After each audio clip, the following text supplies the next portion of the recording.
విఘ్నేశ్వర షణ్ముఖ పార్థి సమేత పరమేశ్వరాయ నమః. శ్రీ విశ్వావసునామ సంవత్సర ఉగాది శుభాకాంక్షలు. ప్రభవాదిగా 39వ సంవత్సరం ఈ విశ్వావసునామ సంవత్సరం. విశ్వావసునామ సంవత్సరం వల్ల అందరికీ ధనం సమృద్ధిగా లభిస్తుంది. విశ్వావసునామ సంవత్సరంలో పంటలు సమృద్ధిగా పండుతాయి. యజ్ఞ యాగాది క్రతువులు అధికంగా నిర్వహింపబడతాయి. అల్పవృష్టి ఉంటుంది. చోరభయం రోగాలు అధికంగా ఉంటాయి. రాజులు లోబులుగా ఉంటారు. శ్రీ విశ్వావసునామ సంవత్సరానికి రాజు రవి. రవి రాజు అవడం వల్ల రాజులకు అన్యోన్య వైరములు కలిగి ఉండును. సమమైన వర్షాలు కలిగి ఉంటాయి. ప్రజలకు రాజులకు శస్త్రముల చేత చోరుల చేత అగ్ని చేత భయం అధికంగా ఉంటుంది. మంత్రి చంద్రుడు. చంద్రుడు మంత్రి అవటచే భూమి సమృద్ధిగా పండుతుంది. అన్ని రకముల సస్యములతో నిండి ఉంటుంది.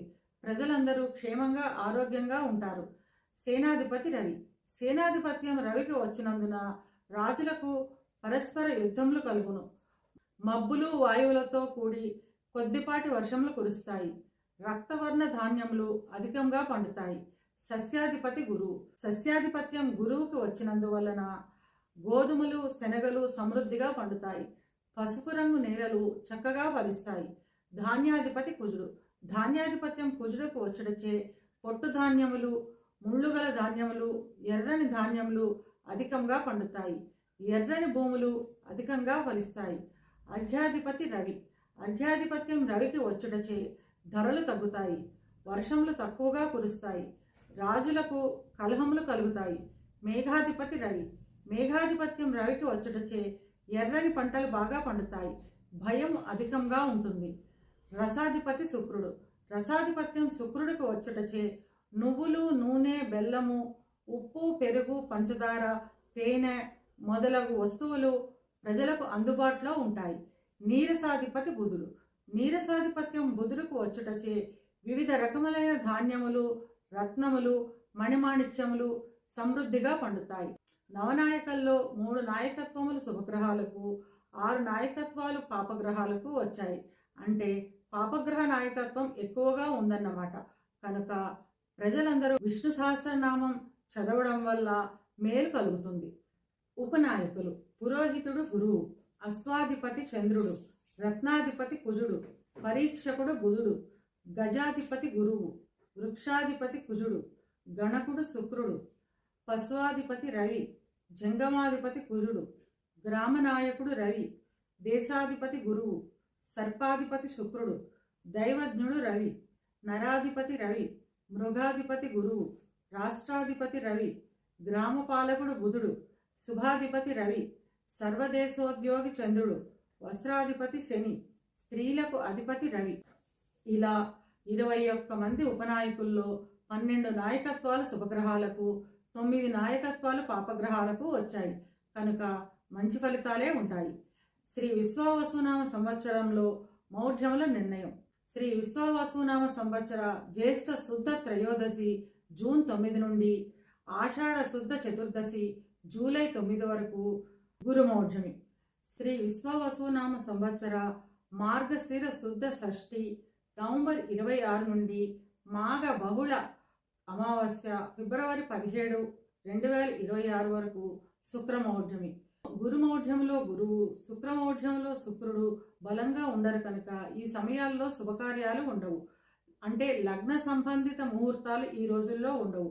అంటే శుభలగ్నం నిర్ణయించుకునే ముహూర్తాలు ఈ రోజుల్లో ఉండవు. అంటే వివాహము గృహప్రవేశము వంటి శుభకార్యాలు ఈ రోజుల్లో ఉండవు. బారసాల శ్రీమంతము అన్నప్రాసన వంటి కార్యక్రమాలు చేసుకోవచ్చును. శ్రీ విశ్వావసునామ సంవత్సరంలో సంక్రాంతి నిర్ణయం.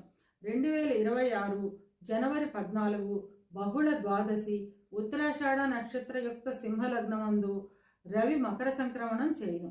మకర సంక్రమణం బహుళపక్షం అయినందున దేశం సుభిక్షంగా క్షేమంగా ఆరోగ్యంగా ఉంటుంది. ద్వాదశి తిథి అవడం వల్ల సుఖం కలుగుతుంది. బుధవారం అయినందున సంక్రాంతి పురుషుడు మందాకిని అనే నామం కలిగి ఉండును. చిత్ర వస్త్రములు శంఖములు చందనము అధిక ధరలు కలిగి ఉంటాయి. రాత్రి సమయంలో సంక్రమణం అయినందువలన శూద్రులకు ఇబ్బంది కలుగును. మకర సంక్రాంతి రాత్రి కాలంలో అయినందున జనవరి 15వ తేదీన ఉత్తరాయణ పుణ్యకాలము మరియు మకర సంక్రాంతి పండుగ. మకర సంక్రమణం సందర్భంగా పితృదేవతలకు తర్పణాదులు ఇవ్వదలిచిన వారు 15వ తేదీన చేసుకోవలెను. సూర్య భగవానుడు ఆరాధన వల్ల ఇష్టాలు సిద్ధిస్తాయి. శ్రీ విశ్వావసునామ సంవత్సరంలో పుష్కర నిర్ణయం. మే 14వ తేదీన వైశాఖ బహుళ విధియ రాత్రి గురువు మిథున రాశి ప్రవేశం చేయును కనుక మే 15 తదియా గురువారం నుండి మే 26 బహుళ చతుర్దశి సోమవారం వరకు సరస్వతి నదికి పుష్కరాలు. శ్రీ విశ్వావసునామ సంవత్సరంలో గ్రహణాలు. ఈ సంవత్సరంలో సూర్యగ్రహణాలు లేవు. 2025 సెప్టెంబర్ 7వ తేదీన భాద్రపద పూర్ణిమ ఆదివారం రోజున సంపూర్ణ చంద్రగ్రహణం సంభవించును. ఇది రాహుగ్రస్త చంద్రగ్రహణం. కుంభరాశిలో శతభిష మరియు పూర్వాభాద్ర నక్షత్రాల్లో ఈ గ్రహణం సంభవిస్తుంది కనుక కుంభరాశి వారు దీనిని వీక్షించరాదు. మరుసటి రోజున యథావిధిగా చంద్రగ్రహణ శాంతులు జరుపుకోవలెను.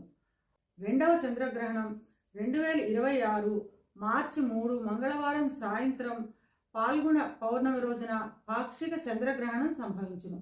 ఇది కేతుగ్రస్త చంద్రగ్రహణం. ఈ గ్రహణం పుబ్బా నక్షత్రంలో సంభవిస్తుంది కనుక సింహరాశి వారు ఈ గ్రహణాన్ని చూడరాదు. మరుసటి ఉదయం చంద్రగ్రహణమునకు శాంతి చేసుకొనవలెను. శ్రీ విశ్వావసునామ సంవత్సరంలో 12 రాశుల వారికి ఆదాయ వ్యయాలు ఇలా ఉన్నాయి.